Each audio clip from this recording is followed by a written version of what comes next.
नहीं वो अपने आप तुम कहते आजाद कौम पढ़े लिखे माशाल्लाह अकल हो बालग हो तो कुछ थोड़ी जी रिपोर्टा इधर उधर सुनते जे कोई टीवी ते इधर उधर खबर आदि ने तो सिर्फ अट्रैक्टिव खबर ना सुनिया करो अपने फायदे की खबर भी सुनिया करो।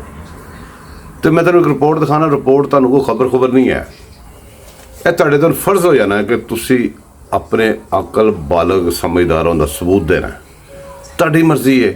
दोनों रस्ते ने तुहाडे सामने जिहड़ा मर्जी चूज कर लो।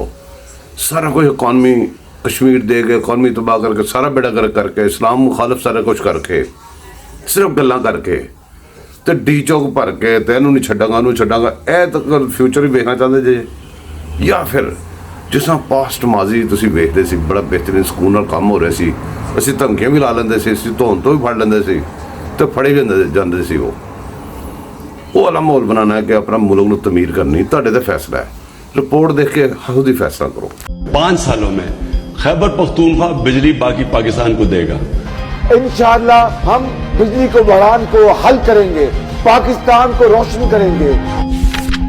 पिछले 4.5 सालों में खैबर पख्तूनख्वा ने कितने मेगावाट बिजली नेशनल ग्रिड में ऐड की? 8 साल में नेशनल कौन को जादू है किसी के पास क्या हाइडल पावर को नेशनल ग्रिड दावे करते हुए सोचना चाहिए। खान साहब को तो टेक्निक चीजें नहीं पता। हमें आज ये मानना होगा नून लीग की हुकूमत ने बहरहाल काम किया।